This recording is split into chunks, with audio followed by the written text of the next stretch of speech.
Dia adalah Tuhan sebagaimana Dia telah mewahyukan diri kepada manusia. Persepsi manusia tentang Tuhan secara misterius berbeza dari realitas Tuhan yang sepenuhnya, yang selalu luput dari jangkauan pemahaman kita. Penyusun hikmat Salomo benar adanya saat merasakan ketegangan antara pemikiran Yunani dan agama Yahudi. Kita telah melihat bahawa ada suatu perbezaan krusial dan mungkin tak terdamaikan antara Tuhan Aristoteles, yang sama sekali tidak sadar akan dunia yang telah diciptakannya, dengan Tuhan Alkitab yang secara hangat terlibat dalam urusan-urusan manusia. Tuhan Yunani bisa ditemukan oleh akal manusia, sedangkan Tuhan Alkitab hanya menampakkan diri melalui wahyu. Suatu jurang memisahkan Tuhan Yahudi dari dunia, namun orang Yunani percaya bahawa karunia akan membuat manusia serumpun dengan Tuhan. Mereka, oleh kerana itu bisa mencapainya dengan usaha mereka sendiri. Walaupun demikian, setiap kali kaum monoteis jatuh cinta kepada filsafat Yunani, maka tak pelak lagi mereka ingin mencoba mengadaptasikan konsepsi Tuhan Yunani dengan konsepsi mereka sendiri. Ini akan menjadi salah satu tema pokok cerita kita. Salah satu orang pertama yang berupaya melakukan ini adalah filosof kenamaan Yahudi, Philo dari Alexandria, tahun 30 hingga 45 Masehi. Philo adalah seorang Platonis dan memiliki reputasi gemilang sebagai filosof rasional pada zamannya. Dia menulis dalam bahasa Yunani yang baik dan tampaknya tidak bisa berbahasa Ibrani meskipun dia juga seorang Yahudi yang beriman dan mentaati mitzvot. Dia tak melihat adanya perbezaan antara Tuhannya dengan Tuhan Yunani. Akan tetapi, mesti dikatakan bahawa Tuhan Philo tampak sangat berbeza dari Yahweh.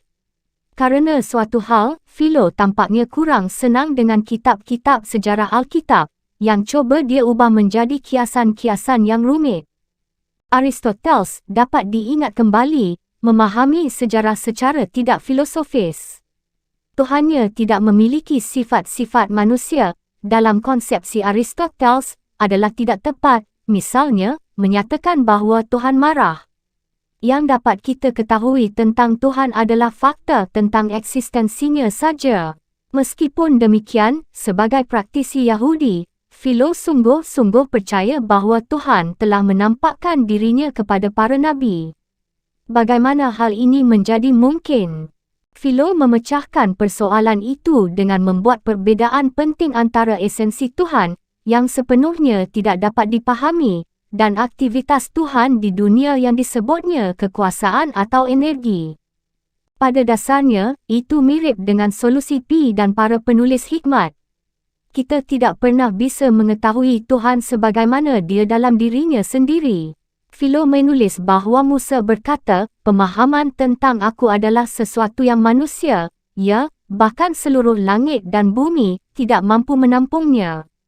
Untuk mengadaptasikan dirinya kepada kemampuan akal kita yang terbatas, Tuhan berkomunikasi melalui kekuasaannya, yang tampaknya sama dengan bentuk-bentuk suci Plato, tetapi, Philo tidak selamanya konsisten tentang ini. Bentuk-bentuk suci ini merupakan realitas tertinggi yang dapat dijangkau oleh pikiran manusia. Philo menganggapnya memancar dari Tuhan, seperti Plato dan Aristoteles memandang bahawa kosmos memancar secara abadi dari sebab pertama.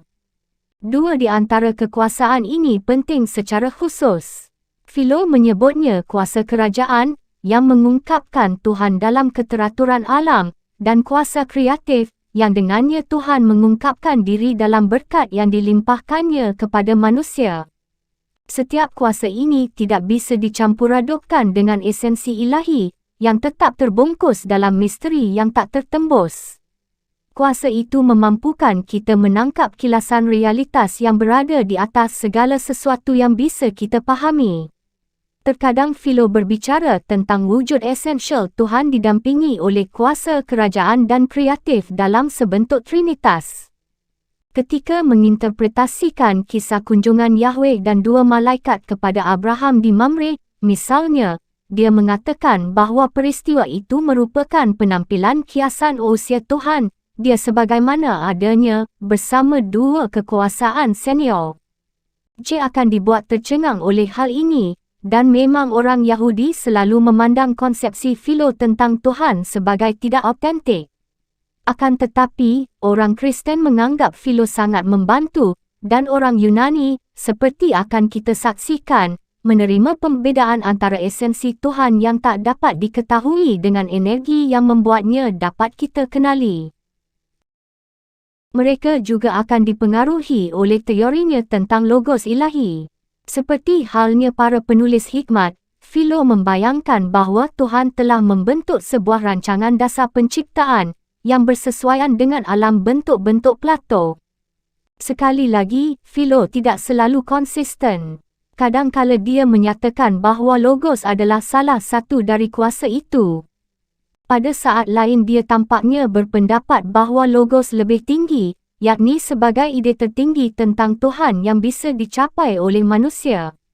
Namun demikian, ketika kita berkontemplasi tentang logos, kita tidak membentuk pengetahuan positif tentang Tuhan. Kita tiba di luar jangkauan akal diskursif menuju pemahaman intuitif yang lebih tinggi daripada suatu cara berfikir, lebih berharga daripada sesuatu yang sekadar merupakan pikiran. Itu adalah aktivitas yang mirip dengan kontemplasi Platoteoria. Philo bersikeras bahawa kita tak akan pernah mencapai Tuhan sebagaimana dia dalam dirinya. Kebenaran tertinggi yang dapat kita jangkau adalah pengakuan tak terelakkan bahawa Tuhan benar-benar mentransendensi pikiran manusia. Ini tidak segamblang kedengarannya. Philo menggambarkan sebuah pengembaraan penuh kasih dan menyenangkan menuju yang tak diketahui, yang memberinya pembebasan dan energi kreatif.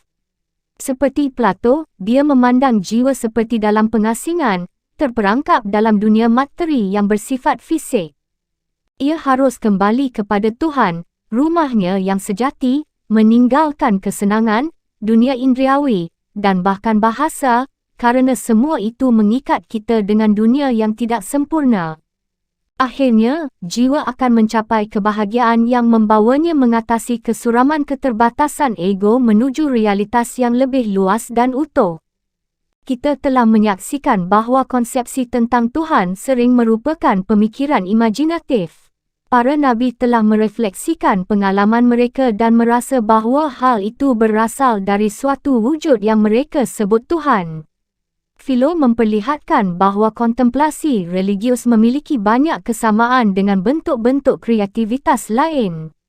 Ada saat-saat, katanya, ketika dia sulit meneruskan penulisan bukunya dan tidak membuat kemajuan apapun, tapi terkadang dia merasa terkuasai oleh Tuhan.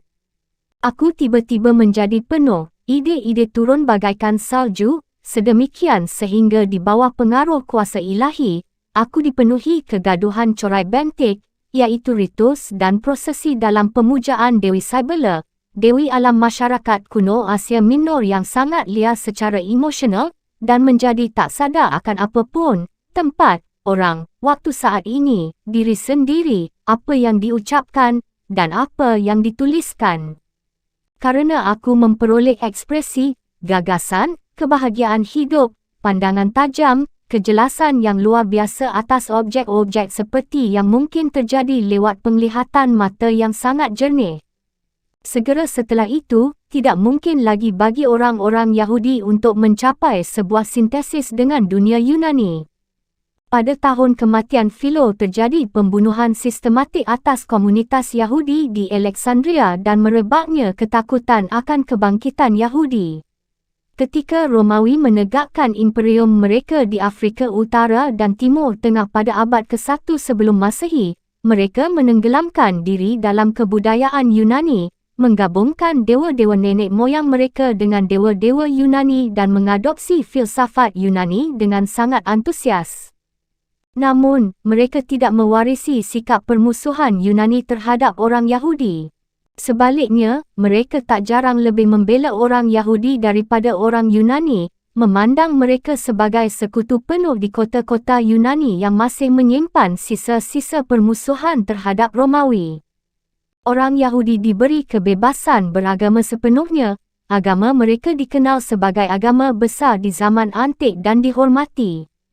Hubungan antara Yahudi dan Romawi biasanya selalu baik, sekalipun di Palestina, yang sering sulit menerima pemerintahan asing. Pada abad ke-1 Masehi, Yudaisme berada dalam posisi yang sangat kuat dalam kerajaan Romawi. 1/10 dari seluruh wilayah kerajaan diisi komunitas Yahudi. Di Alexandria, 40% penduduk adalah orang Yahudi. Orang-orang di kerajaan Romawi tengah mencari alternatif agama baru. Gagasan monoteistik sedang merebak. Dewa-dewa lokal tak lama kemudian hanya dianggap sebagai perwujudan dari keilahian yang lebih luas. Orang Romawi tertarik pada karakter moral Yudaisme yang tinggi.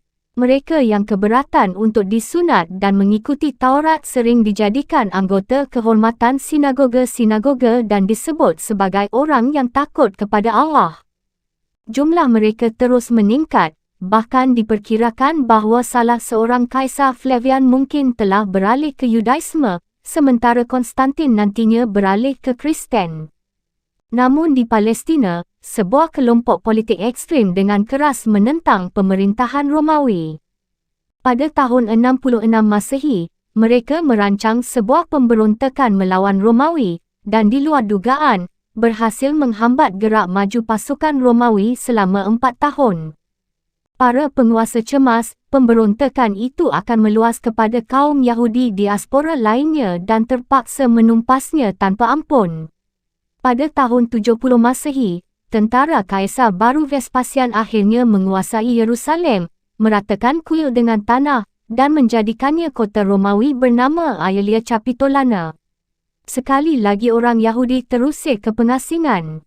Keruntuhan kuil yang telah menjadi sumber inspirasi Yudaisme baru, merupakan duka yang dalam.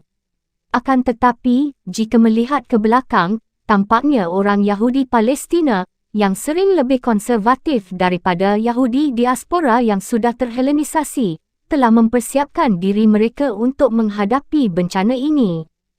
Berbagai sekte telah tumbuh di tanah suci ini yang dengan berbagai cara berbeza memisahkan diri mereka dari kuil Yerusalem. Sekte Essenia dan sekte Qumran percaya bahawa kuil telah menjadi kotor dan korup. Mereka menarik diri dan hidup dalam komunitas terpisah, seperti komunitas bergaya monastik di sisi Laut Mati. Mereka percaya bahawa mereka sedang membangun sebuah kuil baru, yang bukan dibuat dengan tangan. Kuil mereka adalah kuil ruh, bukannya dengan memberikan hewan kurban seperti yang lama. Mereka menyucikan diri dan mencari pengampunan dosa dengan upacara baptis dan perjamuan umum. Tuhan hadir di tengah persaudaraan yang saling mengasihi, bukan di dalam kuil batu. Yang paling progresif di antara semua umat Yahudi Palestina adalah kaum Farisi yang merasa solusi aliran Essenia terlalu elitis. Dalam Perjanjian Baru, kaum Farisi digambarkan sebagai orang-orang munafik. Ini disebabkan oleh distorsi polemik pada abad pertama. Kaum Farisi sebenarnya merupakan orang-orang Yahudi yang sangat spiritual. Mereka percaya bahawa seluruh Israel telah dihimbau untuk menjadi bangsa suci para rahib. Tuhan dapat hadir di rumah yang paling sederhana sebagaimana kehadirannya di kuil. Akibatnya, mereka hidup bagaikan kasta rahib resmi, menjalankan hukum-hukum kesucian khusus yang mereka terapkan hanya pada kuil yang ada di rumah mereka. Mereka bersikeras untuk makan dalam keadaan suci secara ritual kerana mereka yakin bahawa meja setiap orang Yahudi bagaikan mezbah Tuhan di kuil. Mereka menanamkan rasa tentang kehadiran Tuhan dalam setiap perincian kecil kehidupan sehari-hari. Orang Yahudi kini dapat langsung mendekati Tuhan tanpa perantaraan kasta rahib dan tanpa ritual yang rumit. Mereka dapat beroleh ampunan dosa dengan cara berbuat baik kepada tetangga mereka. Sedekah merupakan mizvah terpenting di dalam Taurat. Ketika 2 atau 3 orang Yahudi belajar Taurat bersama-sama, Tuhan hadir di tengah-tengah mereka. Selama beberapa tahun di awal abad itu, muncul 2 aliran yang saling bertentangan, satunya dipimpin oleh Shammai yang tua, yang lebih ketat, yang lain dipimpin oleh Rabbi Hillel yang tua, yang merupakan kelompok Farisi paling popular saat itu.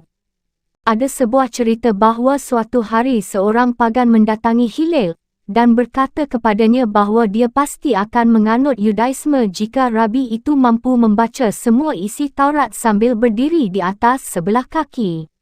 Hillel menjawab, jangan melakukan kepada orang lain suatu perbuatan yang engkau sendiri tidak ingin dilakukan kepada dirimu. Itulah keseluruhan Taurat, pergi dan pelajarilah. Pada tahun 70 yang penuh musibah itu, Farisi berkembang menjadi Yudaisme Palestina yang paling penting dan disegani. Mereka telah membuktikan kepada umat bahawa mereka tidak membutuhkan kuil untuk menyembah Tuhan, sebagaimana diperlihatkan oleh kisah masyhur berikut ini. Ketika Rabbi Yohanan ben Zakkai tiba dari Yerusalem, Rabbi Yosua mendatanginya dan diceritakan bahawa kuil telah dihancurkan. "Celakalah kita," seru Rabbi Yosua, "tempat penebusan dosa-dosa orang Israel telah dirobohkan." "Anakku," jawab Rabbi Yohanan, "janganlah berduka. Kita memiliki tempat penebusan lain yang sama ampuhnya." "Apakah itu?" "Itulah perbuatan baik, karena telah dikatakan, yang aku kehendaki adalah kasih sayang, bukan pengorbanan." Konon setelah kejatuhan Yerusalem, Rabbi Yohanan diselundupkan di dalam peti jenazah agar bisa keluar dari kota yang tengah berkobar. Dia telah menentang pemberontakan Yahudi dan berpendapat bahawa orang-orang Yahudi akan lebih baik jika tidak memiliki negara. Orang Romawi mengizinkannya mendirikan komunitas Farisi yang mandiri di Jabna, sebelah barat Yerusalem. Beberapa komunitas yang serupa dibangun di Palestina dan Babilonia.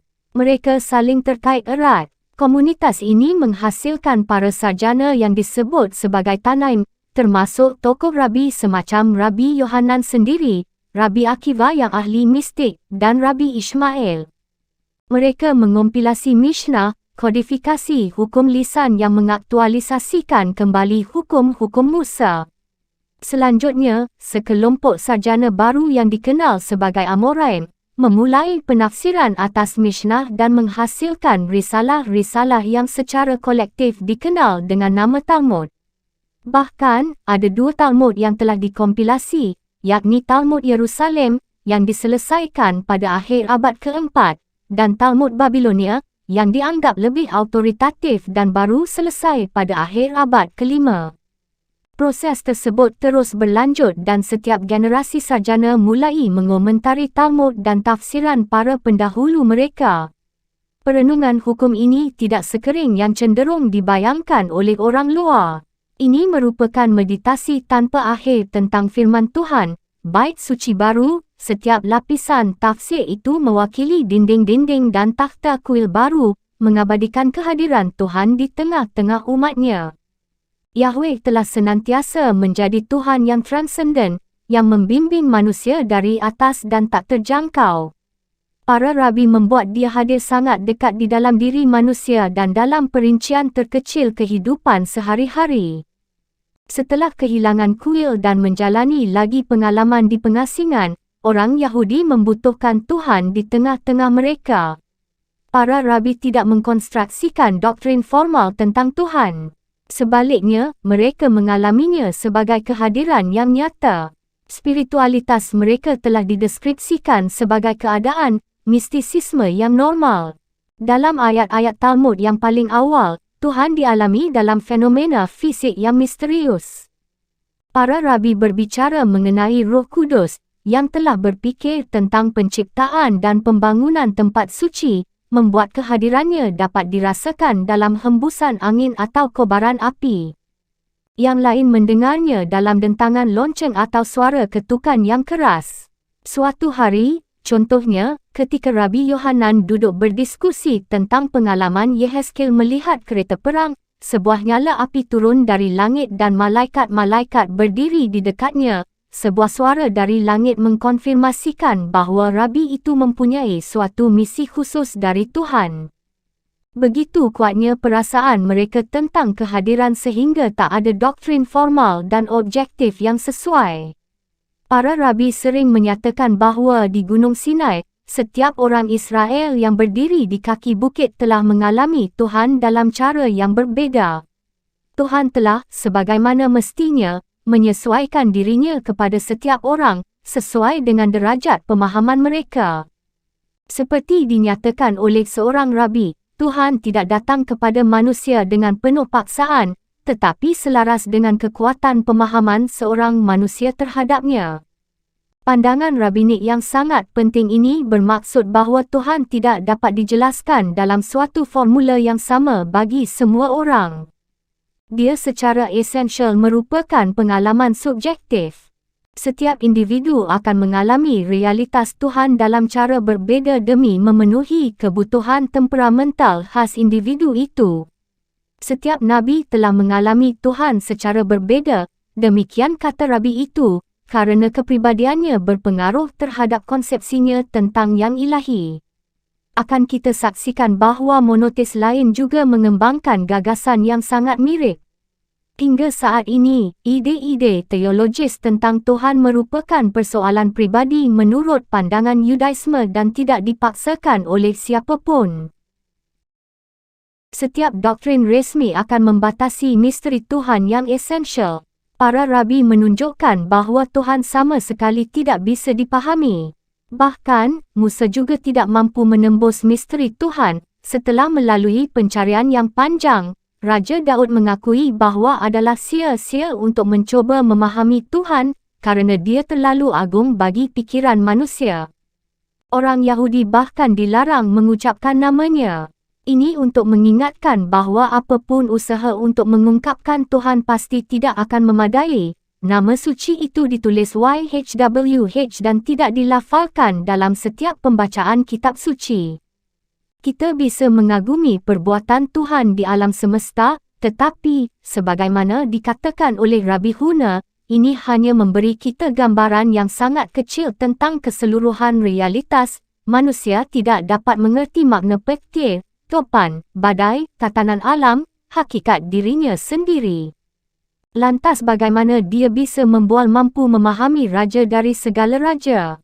Keseluruhan gagasan tentang Tuhan adalah untuk memotivasi lahirnya rasa tentang misteri dan ketakjuban hidup, bukan untuk meraih solusi yang sejati. Para rabi bahkan memperingatkan orang-orang Israel untuk tidak terlalu sering memuji Tuhan dalam doa mereka, kerana ucapan mereka cenderung menjadi tidak sempurna. Bagaimana wujud transenden dan tak terpahami ini terkait dengan dunia? Para rabi mengekspresikan perasaan mereka tentang ini dalam sebuah paradoks. Tuhan adalah tempat dunia, namun dunia bukanlah tempat Tuhan. Tuhan meliputi dan mencakup dunia, tetapi dia tidak hidup di dalamnya sebagaimana halnya makhluk. Dalam gambaran favorit mereka lainnya, dikatakan bahawa Tuhan mengisi dunia seperti jiwa memenuhi tubuh, dia menghidupi tetapi melampauinya. Mereka juga berkata bahawa Tuhan seperti penunggang kuda, ketika berada di atas kuda, penunggang bergantung pada binatang itu, tetapi dia lebih unggul daripada kuda dan memegang kontrol lewat tali kekang. Semua ini hanyalah gambaran dan, tak pelak, memang tidak sepadan. Semua ini hanyalah ungkapan imajinatif tentang sesuatu yang agung dan tak terdefinisikan yang di dalamnya kita hidup dan bergerak dan mewujud. Ketika mereka berbicara tentang kehadiran Tuhan di bumi, mereka secara hati-hati, seperti halnya para penulis Alkitab, membedakan antara jejak-jejak kehadiran Tuhan yang dia izinkan untuk kita lihat dengan misteri ilahi yang lebih agung dan tidak bisa dijangkau. Mereka menyamakan gambaran kemuliaan YHWH dengan Roh Kudus, yang terus-menerus mengingatkan bahawa Tuhan yang kita alami tidak bersesuaian dengan esensi realitas suci itu sendiri. Salah satu sinonim kata Tuhan yang mereka sukai adalah Shekinah, yang berasal dari bahasa Ibrani syakan, tinggal bersama atau menegakkan keemah. Kini, tak kala kuil telah runtuh, citra Tuhan yang telah menemani orang Israel dalam pengembaraan mereka, memberi petunjuk tentang Tuhan yang bisa dijangkau.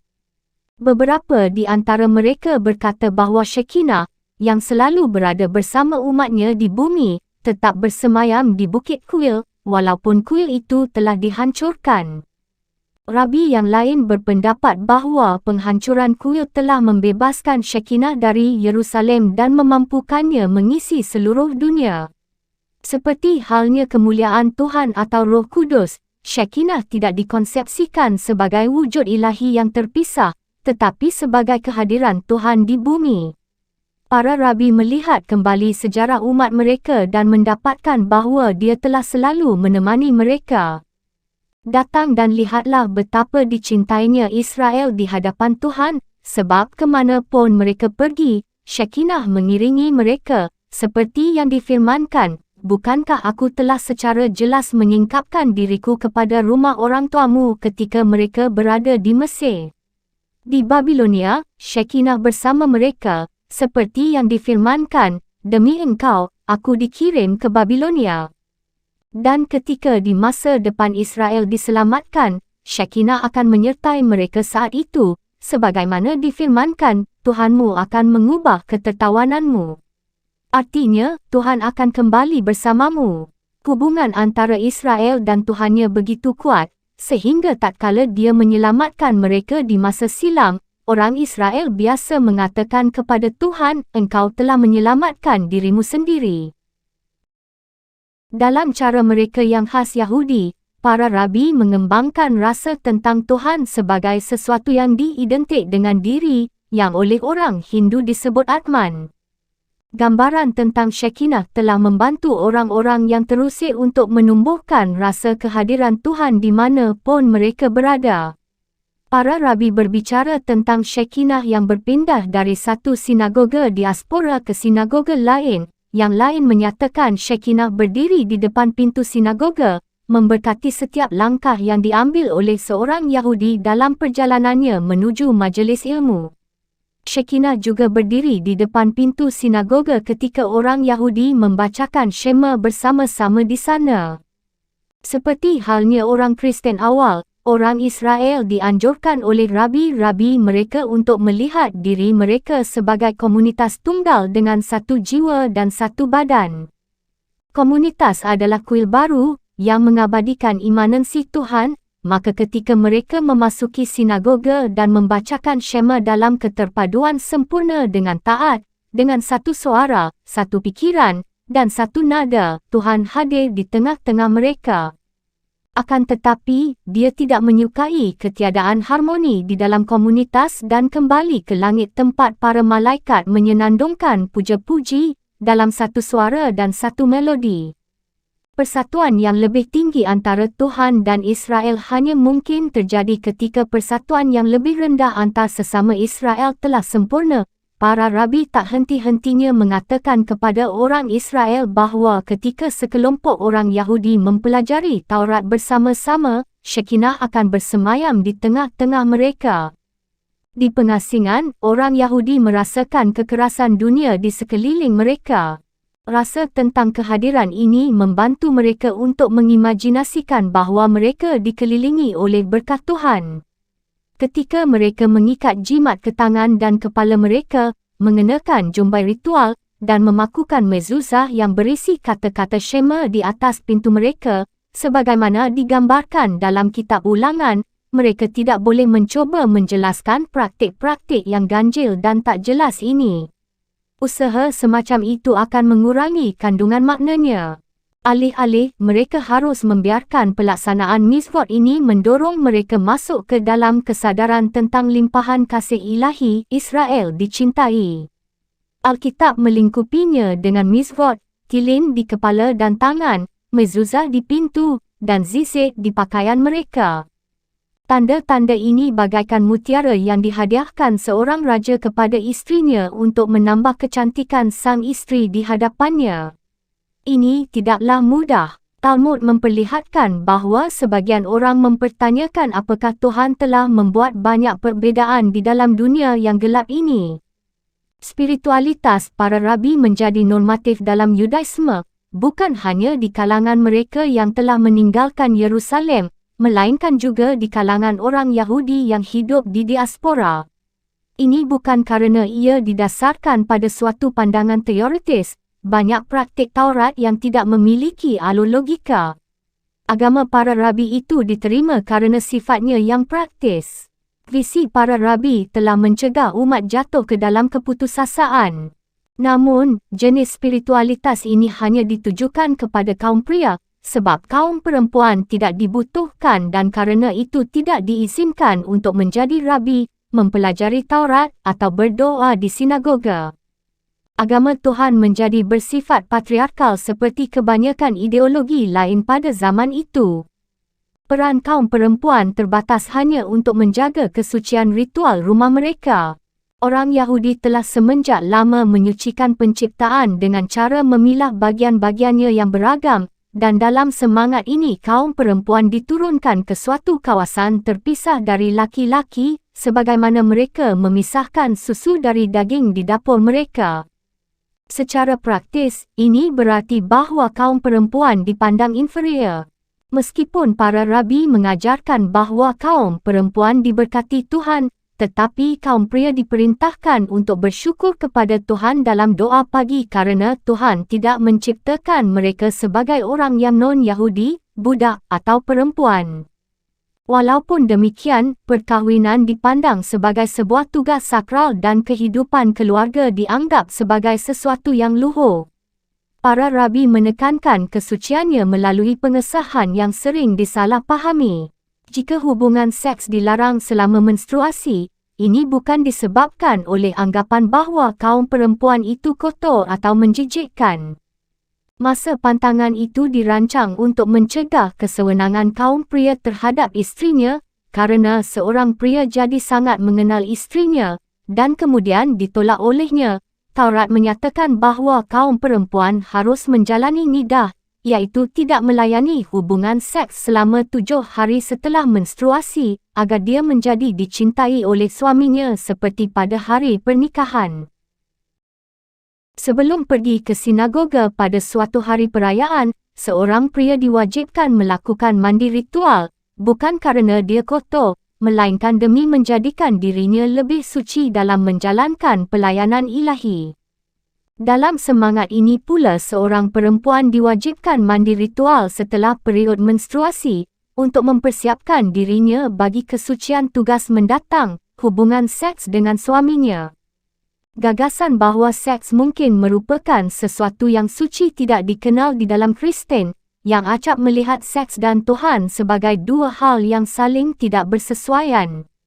Benar bahawa orang Yahudi pada masa berikutnya sering memberikan interpretasi negatif terhadap ajaran-ajaran para rabi, tetapi rabi-rabi itu sendiri tidak mendakwahkan spiritualitas yang murung, asketik dan menyangkal kehidupan. Sebaliknya, mereka mengajarkan bahawa orang Yahudi berkewajiban untuk memelihara kehidupan agar tetap baik dan menyenangkan. Mereka sering menggambarkan Roh Kudus meninggalkan atau mengabaikan karakter biblikal, seperti Yakub, Daud, atau Esther, ketika mereka sedang sakit atau bersedih. Kadangkala mereka seakan-akan mendengar para nabi itu mengutip Mazmur 22 ketika mereka merasa Roh meninggalkan mereka. Allahku, Allahku, mengapa engkau meninggalkan aku? Ini membangkitkan pertanyaan menarik tentang seruan misterius Yesus dari tiang salib yang mengutip kata-kata ini. Para rabi mengajarkan bahawa Tuhan tidak bermaksud membuat kaum laki-laki atau perempuan menderita. Tubuh mesti dimuliakan dan dirawat, kerana ia dibentuk dalam citra Tuhan, adalah berdosa menghindarkan kesenangan-kesenangan semacam anggur dan seks, sebab Tuhan telah menganugerahkan semua itu untuk kebahagiaan manusia. Tuhan tak dapat dijumpai dalam penderitaan dan asketisme. Ketika para rabi menyeru umatnya untuk mengamalkan cara-cara praktis memiliki Roh Kudus, mereka sebenarnya dalam pengertian tertentu diminta untuk menciptakan citra mereka sendiri tentang Tuhan. Para rabi mengajarkan bahawa tidaklah mudah untuk menentukan tapal batas di mana perbuatan Tuhan berawal dan perbuatan manusia berakhir. Para nabi selalu berupaya agar Tuhan bisa dilihat di bumi dengan cara menisbahkan wawasan mereka sendiri kepadanya. Kini, para rabi tampak terlibat dalam tugas yang bersifat manusiawi sekaligus bersifat ketuhanan. Tak kala mereka menyusun undang-undang baru, maka undang-undang itu akan merupakan perpaduan antara unsur ketuhanan dan unsur kemanusiaan.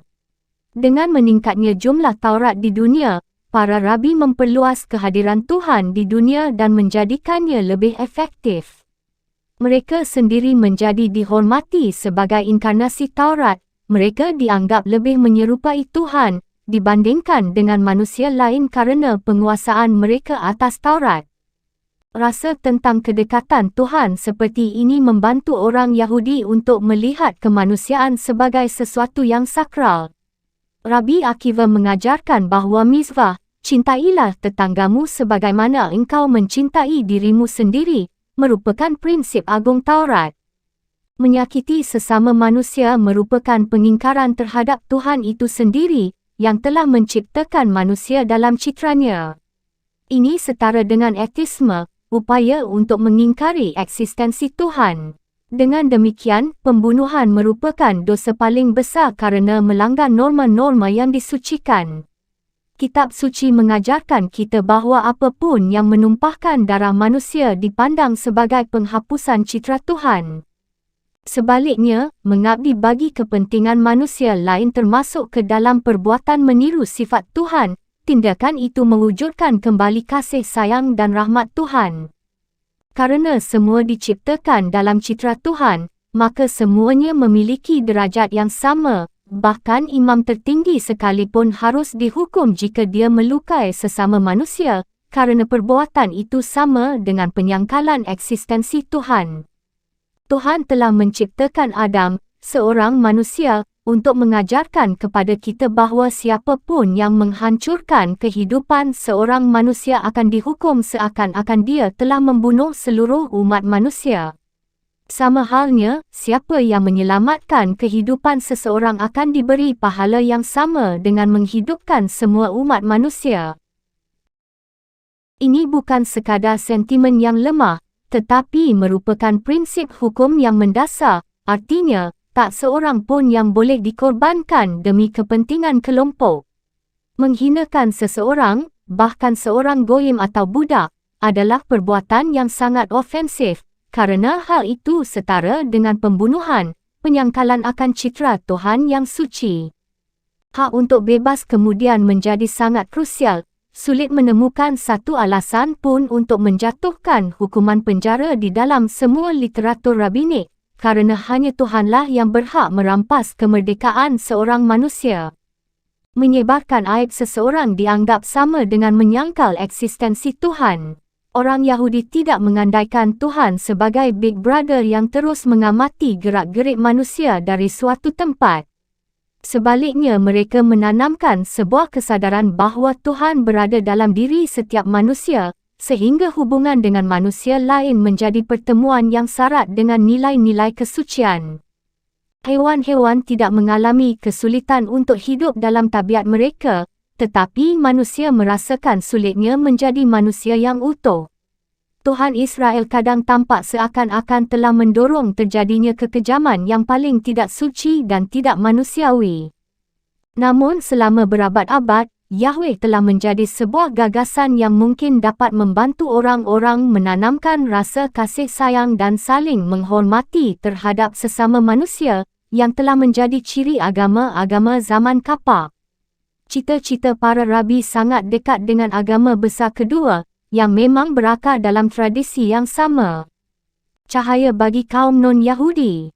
Pada saat yang sama ketika Philo menghuraikan Yudaismenya yang bercorak Platonis di Alexandria, sementara Hillel dan Shammai sedang beradu argumen di Yerusalem, seorang penyembuh iman karismatik memulai karirnya sendiri di utara Palestina. Sangat sedikit pengetahuan kita tentang Yesus. Huraian panjang lebar pertama tentang riwayat hidupnya adalah Injil Markus yang baru ditulis sekitar tahun 70 Masehi. Hampir 40 tahun setelah kematiannya. Pada saat itu, fakta-fakta historis telah terselubung oleh unsur-unsur mitos yang mengekspresikan makna yang telah diperoleh Yesus dari pengikutnya. Makna inilah yang sebenarnya disampaikan oleh Injil Markus ketimbang gambaran gamblang yang dapat diandalkan. Orang Kristen generasi pertama memandang Yesus sebagai seorang Musa baru, seorang Yoshua baru, dan sebagai pendiri Israel baru. Seperti Buddha, Yesus tampaknya menyatukan beberapa aspirasi terdalam orang sezamannya dan memberi substansi bagi mimpi-mimpi yang telah membayangi kaum Yahudi selama berabad-abad. Dalam masa hidupnya, banyak orang Yahudi Palestina yang percaya bahawa dia adalah Sang Mesias. Dia masuk ke Yerusalem dan dielu-elukan sebagai anak Daud, tetapi hanya berselang beberapa hari kemudian, dia dihukum mati melalui hukum penyaliban Romawi yang mengerikan. Akan tetapi, meski dalam skandal ini seorang Mesias mati seperti pelaku kriminal biasa, para muridnya tidak merasa bahawa keimanan mereka terhadapnya adalah sesuatu yang keliru. Ada kabar angin menyatakan bahawa dia telah bangkit dari kematian. Sebagian lagi mengatakan bahawa makamnya ditemukan 03 hari setelah peristiwa penyalibannya. Yang lain mengaku telah melihatnya, dan dalam suatu kesempatan 500 orang menyatakan telah melihatnya secara serempak. Para muridnya percaya bahawa dia akan segera kembali untuk menahbiskan kerajaan Tuhan, dan kerana kepercayaan semacam itu tidak dianggap menyimpang, sekte mereka diterima sebagai sekte Yahudi yang autentik, bahkan dalam pandangan tokoh sekaliber Rabbi Gamaliel, cucu Hillel dan salah seorang Tanaim yang paling disegani. Para pengikutnya beribadah di kuil setiap hari dengan tata cara peribadatan Yahudi. Namun, akhirnya Israel baru yang diilhami oleh kehidupan, kematian, dan kebangkitan Yesus, akan menjadi sebuah kepercayaan non-Yahudi yang mengembangkan konsepsinya sendiri yang khas tentang Tuhan. Pada saat kematian Yesus sekitar tahun 30 orang Yahudi merupakan monoteis yang bersemangat sehingga tak seorang pun berharap Sang Mesias merupakan figur suci, dia hanyalah manusia biasa, meski istimewa. Sebagian rabi menduga bahawa nama dan identitasnya telah diketahui Tuhan sejak zaman azali. Karenanya, dalam pemahaman semacam itu, Sang Mesias bisa dikatakan telah bersama Tuhan sejak sebelum awal waktu melalui cara simbolik yang serupa dengan figur hikmat suci dalam kitab Amsal dan Pengkhotbah. Orang Yahudi berharap Sang Mesias, yang diurapi, adalah keturunan Raja Daud, yang sebagai raja dan pemimpin spiritual, telah mendirikan kerajaan Yahudi merdeka pertama di Yerusalem. Mazmur kadangkala menyebut Daud atau Mesias, anak Tuhan, tetapi itu hanya merupakan cara untuk mengungkapkan kedekatannya dengan Yahweh. Tak seorang pun sejak kepulangan dari Babilonia dapat membayangkan bahawa Yahweh benar-benar memiliki seorang putera, seperti dewa-dewa kaum Goyim yang menjijikkan. Injil Markus, sebagai yang paling pertama yang biasanya dipandang paling dapat diandalkan, menampilkan Yesus sebagai manusia biasa, memiliki keluarga yang terdiri dari saudara lelaki mahupun perempuan.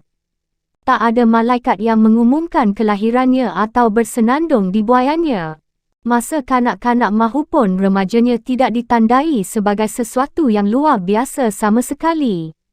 Ketika dia mulai mengajar, para penduduk di kotanya, Nazaret, terkagum bahawa anak seorang tukang kayu setempat ternyata bisa menjadi begitu berbakat. Markus memulai narasinya sejak awal karir Yesus. Tampaknya Yesus pada awalnya merupakan murid Yohanes Pembaptis, seorang asketik pengembara yang kemungkinan bermazhab Esenia. Yohanes memandang pihak penguasa Yerusalem telah menjadi sangat korup dan menyampaikan sebuah khotbah yang tajam mencelanya.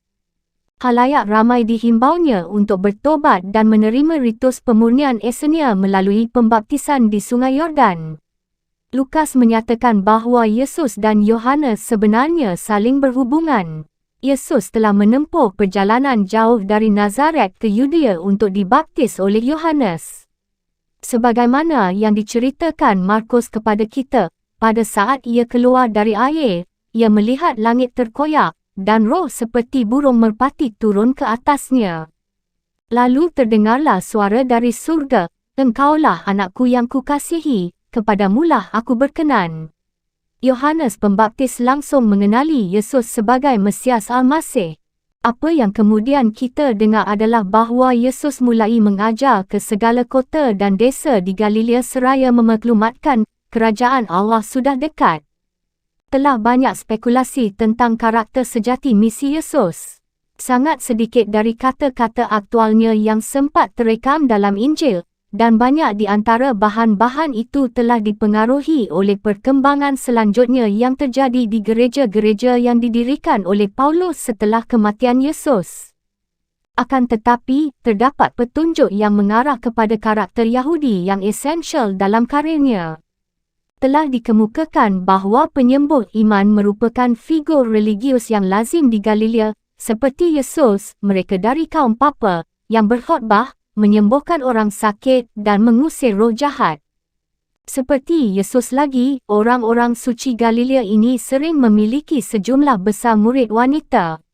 Yang lain berpendapat bahawa Yesus barangkali adalah seorang Farisi dari aliran yang sama dengan Hillel, seperti halnya Paulus, yang telah memaklumatkan diri sebagai pengikut Farisi sebelum beralih ke Kristen dan konon pernah ikut dalam kelompok Rabi Gamaliel. Tentu saja ajaran Yesus sesuai dengan garis-garis besar ajaran Farisi, kerana dia juga percaya bahawa derma dan kasih sayang merupakan mizwat terpenting. Seperti kaum Farisi, dia taat kepada Taurat dan dikabarkan telah mengajarkan ketaatan yang lebih keras dibandingkan dengan tokoh-tokoh lainnya yang sezaman. Dia juga mengajarkan suatu versi hukum emas Hillel ketika mengatakan bahawa keseluruhan hukum Taurat dapat diringkas menjadi satu ungkapan, segala sesuatu yang kamu kehendaki supaya orang perbuat kepadamu, perbuatlah demikian juga kepada mereka. Dalam Injil Matius, Yesus ditampilkan mengeluarkan kecaman sangat keras terhadap ahli-ahli Taurat dan orang-orang Farisi, menyebut mereka sebagai kaum munafik. Selain bahawa ini merupakan distorsi fakta yang penuh tuduhan dan pelanggaran mencolok terhadap kasih sayang yang semestinya menjadi karakter dari misinya, kecaman pahit terhadap kaum Farisi ini hampir pasti tidak autentik. Lukas, misalnya, memberikan komentar yang cukup positif tentang kaum Farisi, baik di dalam Injil maupun kisah para nabinya, dan Paulus tidak mungkin akan menyingkapkan latar belakang Farisinya jika mereka betul-betul merupakan musuh besar Yesus yang telah menggiringnya ke tiang salib. Nada antisemitik Injil Matius mencerminkan ketegangan antara orang-orang Yahudi dan Kristen selama tahun 80-an.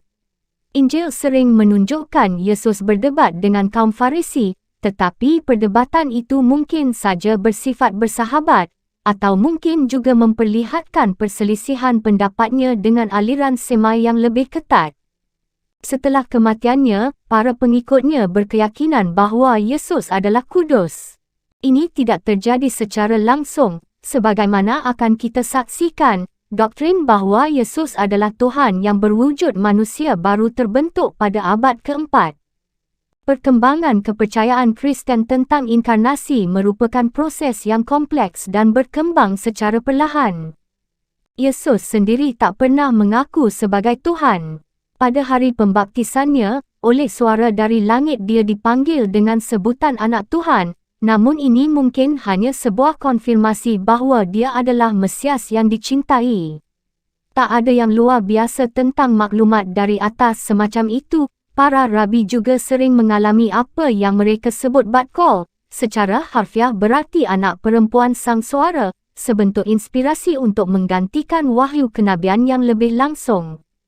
Rabi Yohanan ben Zakkai telah mendengar bat-kol semacam itu yang mengonfirmasi misi baginya pada suatu kesempatan ketika Roh Kudus menjelma di hadapannya dan di hadapan murid-muridnya dalam bentuk nyala api.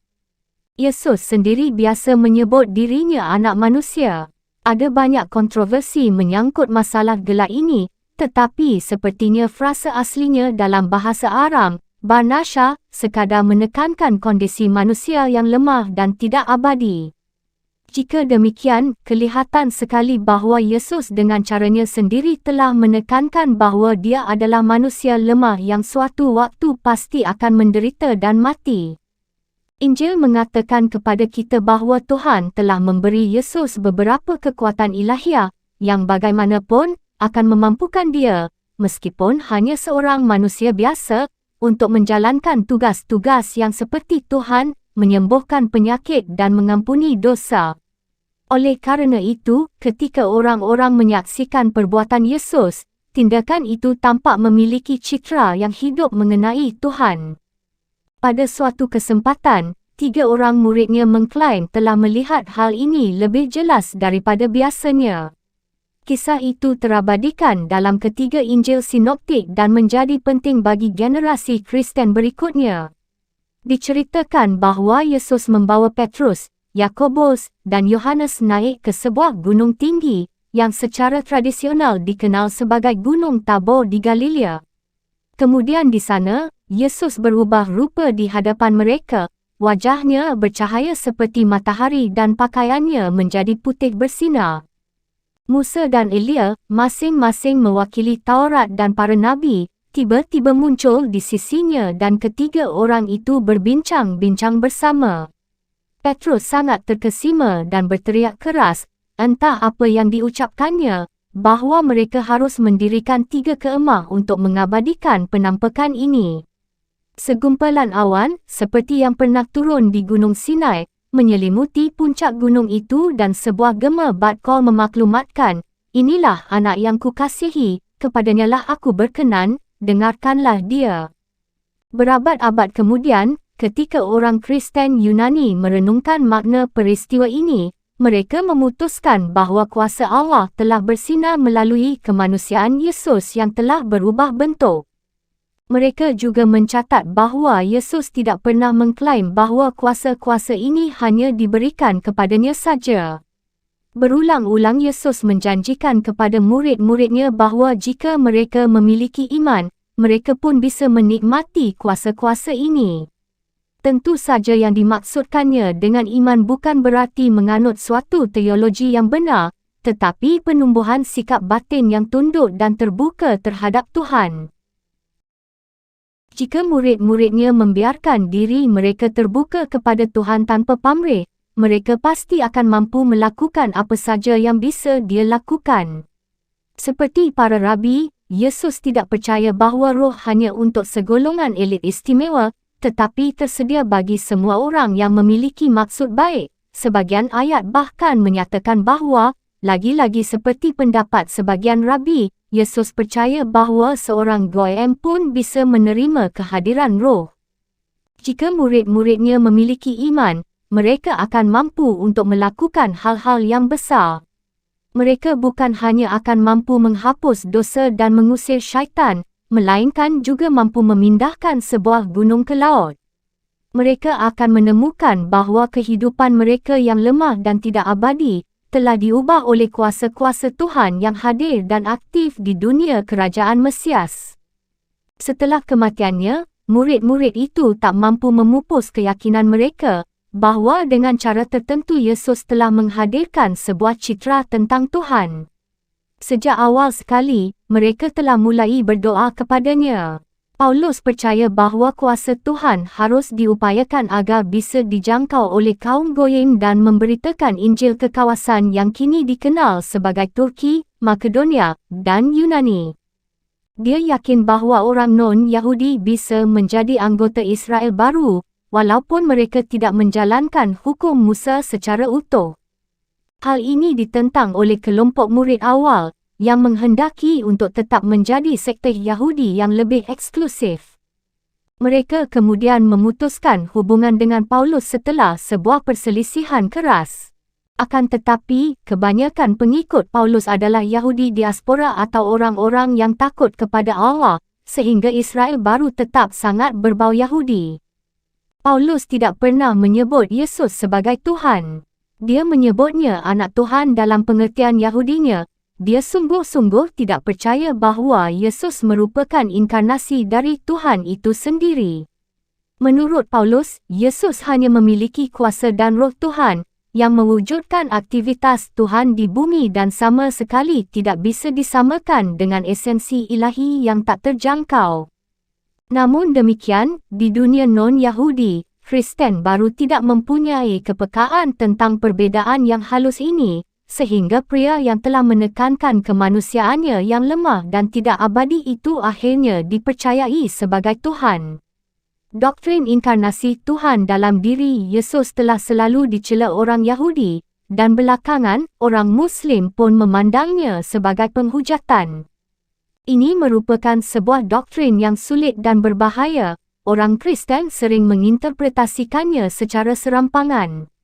Akan tetapi, jenis ketaatan atas dasar inkarnasi ini merupakan tema yang cukup konstan dalam sejarah agama.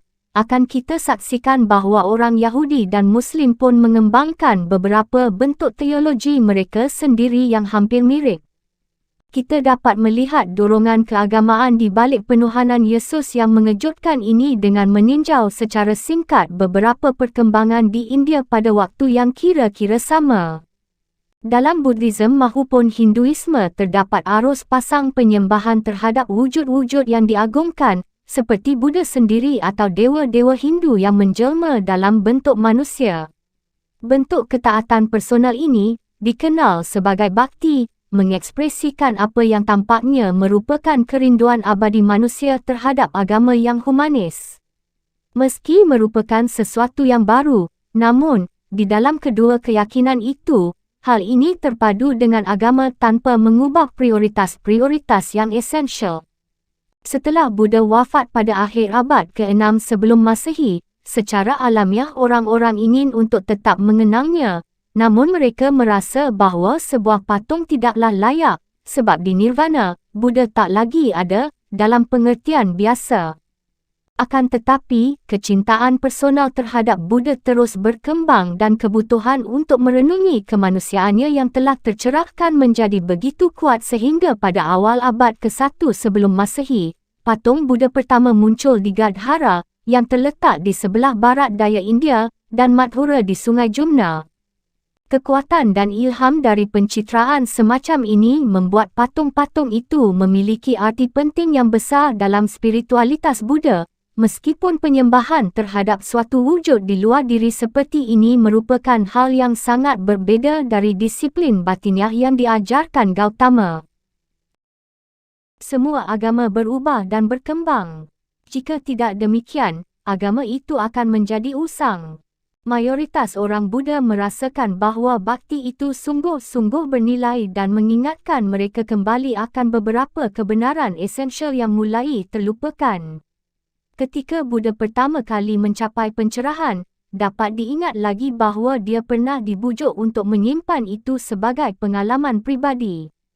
Akan tetapi, rasa ibanya melihat penderitaan manusia telah mendorongnya melewatkan masa 40 tahun berikutnya untuk mengajarkan jalan itu. Namun pada abad ke-1 sebelum Masehi, rahib-rahib Buddha yang mengucilkan diri dalam biara-biara mereka dan berusaha mencapai nirvana mereka sendiri, tampaknya telah melupakan pandangan seperti ini. Kehidupan biara juga merupakan kehidupan ideal yang berat, sehingga banyak yang merasa tak mampu menjalaninya. Selama abad ke-1 Masehi, muncul jenis pahlawan baru kaum Buddhis Bodhisattva, yang meneladani Buddha dan meninggalkan nirvananya sendiri, berkorban demi kepentingan orang banyak. Dia siap menjalani kelahiran kembali, agar dapat menyelamatkan orang-orang yang menderita. Sebagaimana yang dijelaskan dalam Prajna Paramita Sutras, iaitu khotbah-khotbah tentang penyempurnaan kebijaksanaan, Bodhisattva tidak ingin mencapai nirvana mereka sendiri. Sebaliknya, mereka telah menjelajahi dunia wujud yang syarat derita, dan, walaupun sangat ingin memperoleh pencerahan tertinggi, mereka tidak takut akan siklus kelahiran dan kematian. Mereka telah berangkat demi kepentingan dunia, demi kemudahan dunia, kerana rasa iba pada dunia. Mereka telah bertekad, kami akan menjadi tempat berlindung bagi dunia, tempat dunia beristirahat, pembebasan akhir dunia, pulau-pulau dunia, cahaya dunia, pembimbing menuju keselamatan dunia. Selanjutnya, Bodhisattva mendapatkan sumber kebaikan yang tak terbatas, yang dapat membimbing orang-orang yang kurang beruntung secara spiritual. Seseorang yang berdoa kepada Bodhisattva akan dilahirkan kembali di dalam salah satu surga menurut kosmologi kaum Buddhis, yang kondisinya membuat pencapaian pencerahan menjadi lebih mudah. Naskah-naskah itu menekankan bahawa gagasan ini tidak dapat diinterpretasikan secara harfiah. Tak ada kaitannya sama sekali dengan logika atau peristiwa-peristiwa di dunia ini, melainkan semata-mata simbol dari kebenaran yang lebih sukar untuk dipahami. Pada awal abad kedua Masehi, Nagarjuna, filosof yang mendirikan mazhab kehampaan, menggunakan paradoks dan sebuah metode dialektika untuk membuktikan kekuranglayakan bahasa konseptual biasa. Kebenaran tertinggi, menurutnya, hanya mungkin ditangkap secara intuitif melalui latihan meditasi mental. Bahkan, ajaran Buddha merupakan ide-ide konvensional buatan manusia yang tidak memiliki kesepadanan dengan realitas yang ingin disampaikannya. Kaum Buddhis yang mengadopsi filsafat ini mengembangkan suatu kepercayaan bahawa segala yang kita alami ini adalah ilusi. Di Barat, mereka disebut sebagai kaum idealis. Yang mutlak, iaitu hakikat batiniah dari segala sesuatu, adalah kehampaan, kekosongan, yang tidak memiliki eksistensi dalam pengertian biasa. Sangat alamiah untuk menyamakan kehampaan ini dengan nirvana. Ketika seorang Buddha semacam Gautama telah mencapai nirvana, maka dengan cara yang tak dapat diucapkan, dia telah menjadi nirvana dan identik dengan yang mutlak. Dengan demikian, setiap orang yang berusaha mendapatkan nirvana berarti juga mencari keidentikan dengan Buddha. Tidaklah sulit untuk melihat bakti, pengabdian kepada Buddha dan Bodhisattva ini mirip dengan kesetiaan orang Kristen kepada Yesus. Keyakinan ini jadi bisa dijangkau oleh lebih banyak orang, sebagaimana keinginan Paulus untuk membuat Yudaisme terbuka bagi Goyim. Pada saat yang sama terjadi kebangkitan bakti dalam Hinduisme yang berporos pada figur Shiva dan Vishnu, dua dewa Weda yang terpenting. Lagi-lagi, pengabdian popular terbukti lebih kuat daripada kekakuan filosofis Upanishad. Orang Hindu selanjutnya mengembangkan sejenis trinitas, Brahman, Shiva, dan Vishnu menjadi tiga simbol atau aspek dari satu realitas yang tak terucapkan. Terkadang lebih mudah untuk merenungkan misteri Tuhan dalam simbol Shiva, dewa paradoksikal kebaikan dan kejahatan, kesuburan dan kezuhudan, yang merupakan pencipta dan perusak sekaligus. Dalam legenda popular, Shiva juga seorang yogi besar, sehingga dia juga mengilhami penyembahnya untuk melampaui konsep personal tentang kesucian melalui meditasi. Vishnu biasanya tampil lebih ramah dan ringan. Dia suka memperlihatkan dirinya kepada manusia dalam berbagai bentuk inkarnasi atau avatar. Salah satu personanya yang terkenal adalah karakter Krishna, yang dilahirkan dalam sebuah keluarga bangsawan, tetapi tumbuh sebagai seorang penggembala. Legenda popular menyukai kisah kasihnya dengan para perempuan penggembala, yang menggambarkan Tuhan sebagai pencinta jiwa.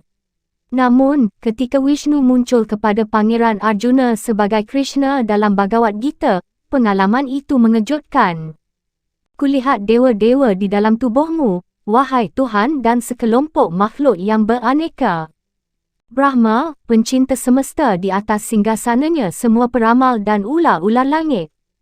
Segalanya dengan cara tertentu hadir di dalam tubuh Krishna, dia tak berawal atau berakhir, dia memenuhi ruang, dan mencakup semua dewa yang mungkin ada, dewa badai yang riuh, dewa-dewa matahari, dewa-dewa terang, dan dewa-dewa ritual.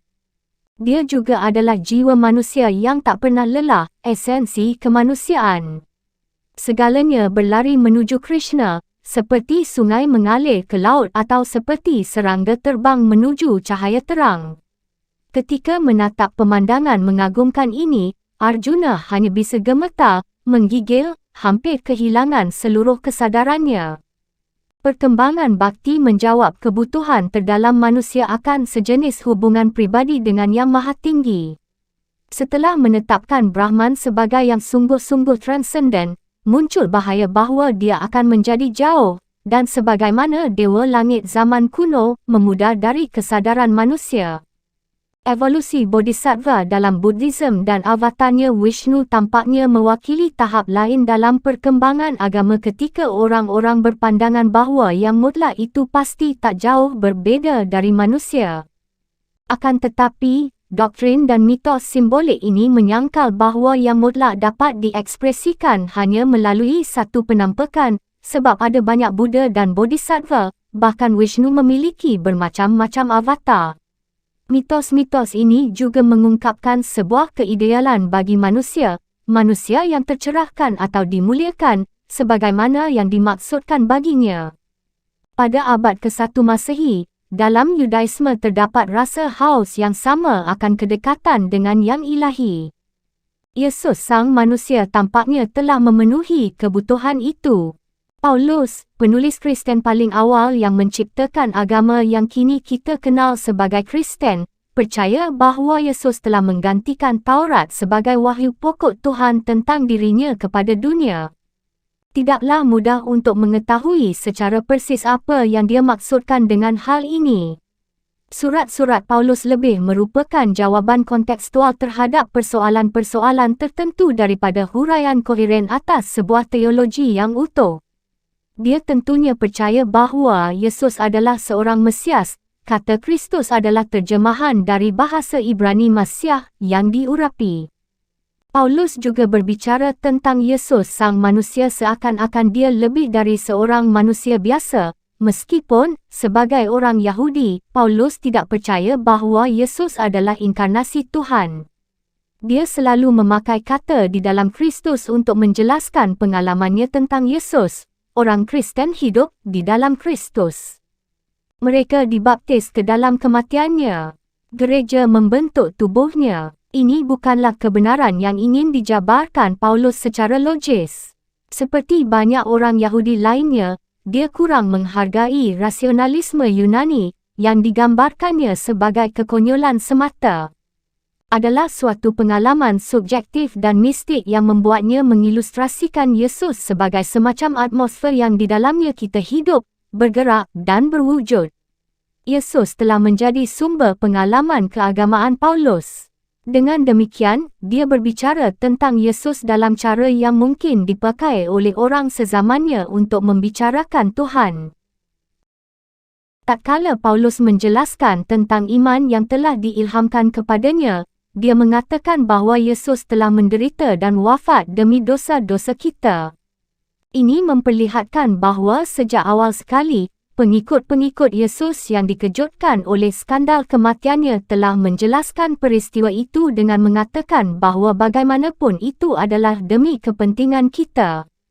Dalam bab 9, akan kita saksikan bahawa pada abad ke-7 orang Yahudi lain akan menemukan penafsiran yang serupa tentang kematian yang tidak biasa dari seorang Mesias yang lain. Orang Kristen awal merasakan bahawa Yesus, melalui cara yang misterius, masih hidup dan bahawa kuasa-kuasa yang dimilikinya kini masuk ke dalam diri mereka, seperti yang telah dijanjikannya.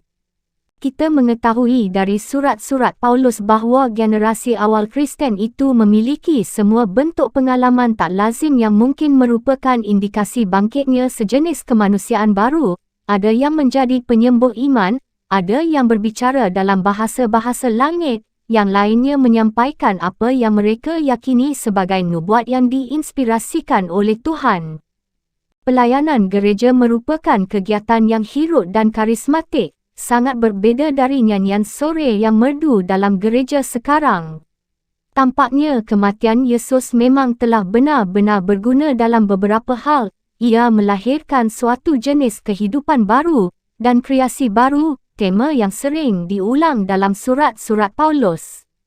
Akan tetapi, tak ada teori yang terperinci tentang peristiwa penyaliban sebagai pertobatan atas dosa asal Adam. Akan kita saksikan bahawa teologi ini baru muncul pada abad ke-4 dan hanya memiliki kedudukan penting di Barat. Paulus dan para penulis perjanjian baru lainnya tidak pernah mengupayakan sebuah penjelasan yang akurat dan definitif tentang penyelamatan yang telah mereka alami. Pernyataan tentang pengorbanan Kristus melalui kematiannya mirip dengan cita-cita Bodhisattva yang berkembang pada masa yang sama di India. Sebagaimana halnya Bodhisattva, Kristus telah dijadikan perantara antara manusia dan yang mutlak. Perbedaannya adalah bahawa Kristus merupakan satu-satunya perantara dan keselamatan yang didatangkannya, bukanlah sebuah aspirasi yang tak dapat diwujudkan di masa depan seperti dalam Bodhisattva, melainkan merupakan suatu fait accompli. Paulus menyatakan bahawa pengorbanan Yesus adalah hal yang unik. Meskipun dia percaya bahawa penderitaan yang dipikulnya atas nama orang lain adalah bermanfaat, Paulus cukup jelas menyatakan bahawa penderitaan dan kematian Yesus berada dalam tataran yang berbeza. Ada potensi bahaya di sini. Buddha yang tak terhitung banyaknya dan avatar-avatar paradoksikal yang suka dipahami, semuanya tetap tunduk pada realitas tertinggi yang tidak dapat diekspresikan secara memadai dalam bentuk apapun. Akan tetapi, inkarnasi tunggal dalam Kristen yang menyiratkan bahawa seluruh realitas Tuhan yang tidak ada habisnya itu telah bermanifestasi hanya dalam diri seorang manusia, bisa membawa pada bentuk pemberhalaan yang mentah. Yesus telah mengajarkan bahawa kuasa-kuasa Tuhan tidak cuma untuk dirinya. Paulus mengembangkan wawasan ini dengan mengatakan bahawa Yesus merupakan contoh pertama dari bentuk kemanusiaan baru. Tidak saja dia telah berhasil mengerjakan segala hal yang telah gagal diraih oleh Israel lama, tetapi dia pun telah menjadi Adam baru, kemanusiaan baru yang di dalamnya seluruh manusia, termasuk Goyim, ikut berpartisipasi. Lagi-lagi, ini bukanlah sesuatu yang berbeza dari kepercayaan kaum Buddhis, bahawa seluruh Buddha telah menjadi satu dengan yang mutlak. Cita-cita manusia adalah terlibat dalam kebudayaan. Dalam suratnya kepada jemaat di Filipi, Paulus mengutip apa yang secara umum dianggap sebagai himne Kristen paling awal yang mengangkat beberapa persoalan penting. Dia berkata kepada para pengikutnya bahawa mereka harus memiliki sikap pengorbanan diri yang sama dengan Yesus, yang walaupun dalam rupa Allah, tidak menganggap kesetaraan dengan Allah itu sebagai milik yang harus dipertahankan, melainkan telah mengosongkan dirinya sendiri dan mengambil rupa seorang hamba dan menjadi sama dengan manusia. Dan dalam keadaan sebagai manusia, ia telah merendahkan dirinya dan taat bahkan sampai mati di kayu salib.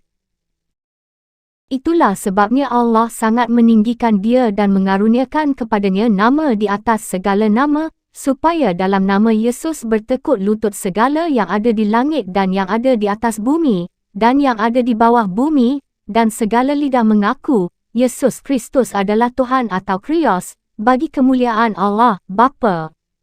Himne ini tampaknya mencerminkan sebuah kepercayaan di kalangan generasi pertama Kristen bahawa Yesus telah mengalami sejenis eksistensi awal bersama Allah sebelum menjadi seorang manusia dalam tindakan pengosongan diri yang dengannya, seperti seorang bodhisattva, dia memutuskan untuk ikut memikul penderitaan manusia. Paulus terlalu Yahudi untuk dapat menerima ide tentang eksistensi Kristus sebagai wujud suci kedua di samping YHWH sejak zaman azali. Himne itu memperlihatkan bahawa setelah pengagungannya, dia tetaplah berbeza dengan dan lebih rendah daripada Allah yang telah membangkitkannya dan menganugerahkan gelar Krios kepadanya. Dia tidak dapat mengadakan hal itu untuk dirinya sendiri, tetapi gelar itu pun diberikan hanya demi kemuliaan Allah Bapa.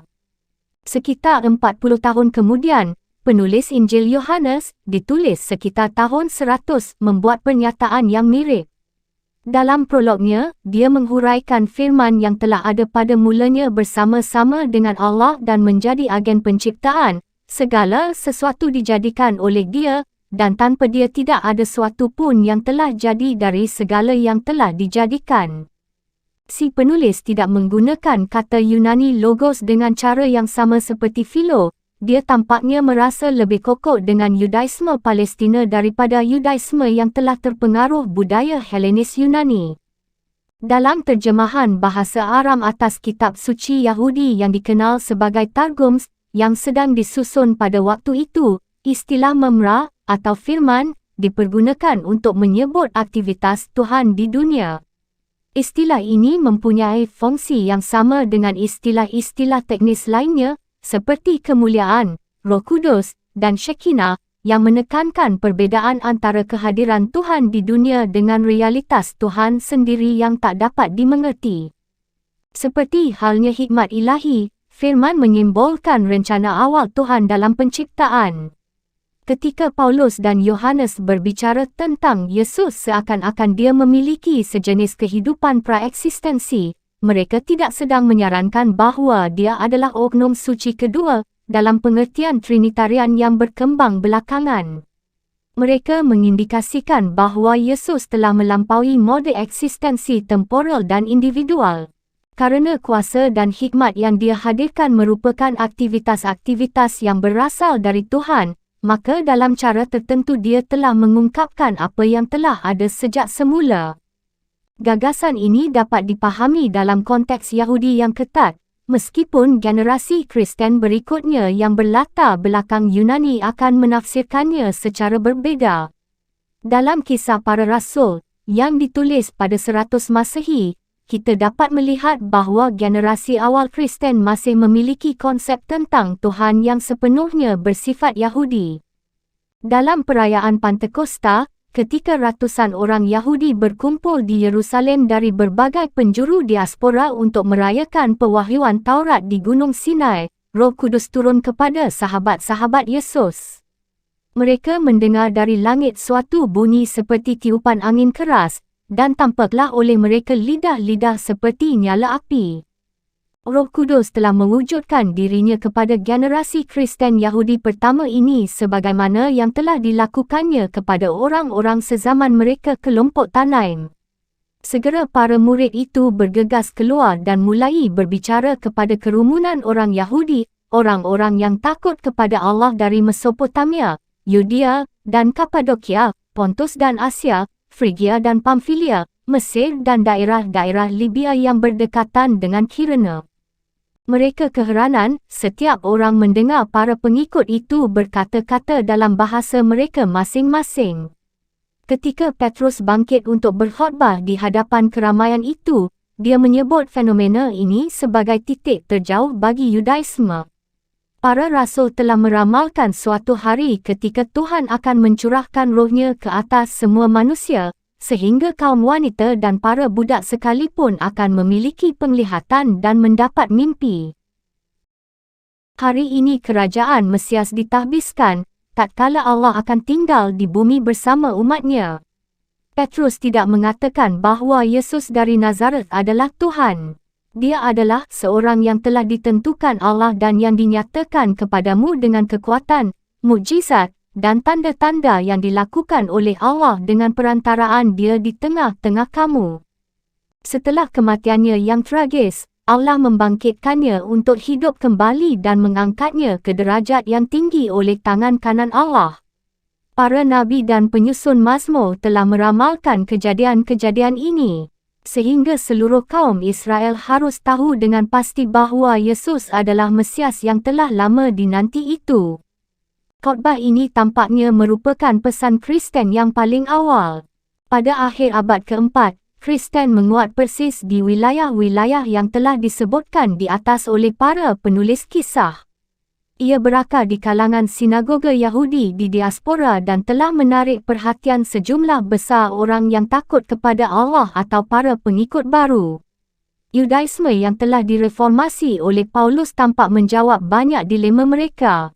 Mereka juga berbicara dalam banyak bahasa, tidak memiliki satu suara dan posisi yang koheren.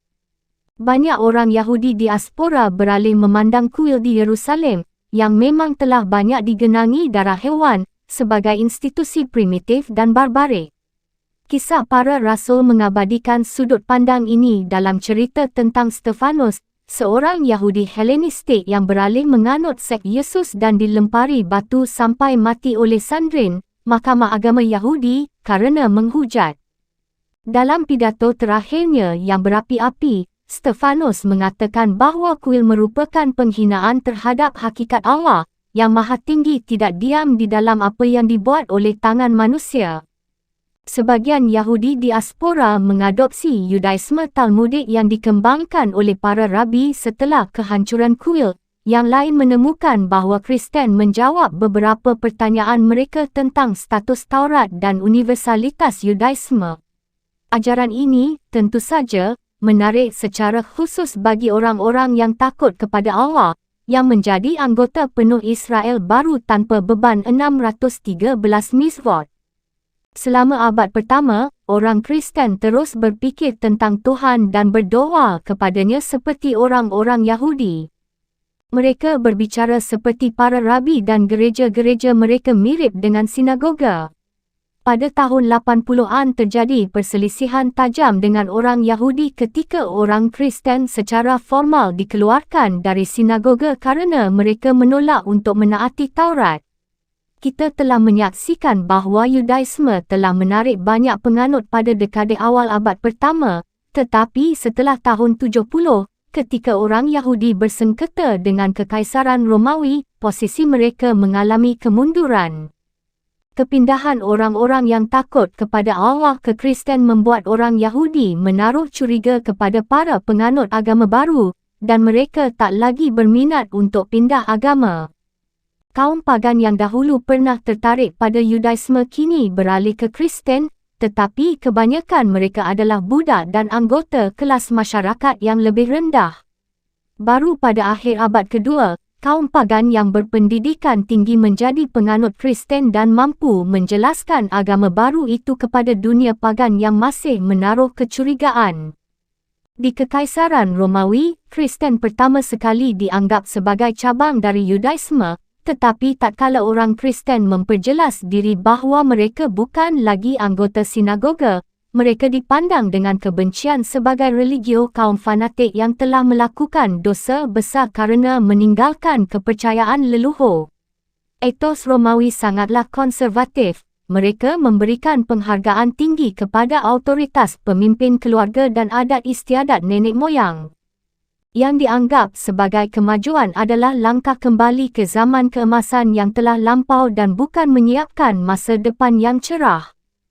Keterputusan dari masa lalu tidak dianggap sebagai tindakan yang berpotensi kreatif, seperti dalam masyarakat kita sekarang ini, yang telah memungkinkan perubahan. Pembaruan dipandang berbahaya dan subversif. Orang Romawi sangat curiga terhadap gerakan masa yang akan mencampakkan batas-batas tradisi dan waspada untuk melindungi warga negara dari pemalsuan agama. Akan tetapi, dalam kekaisaran itu telah muncul sejumput kegelisahan dan kecemasan.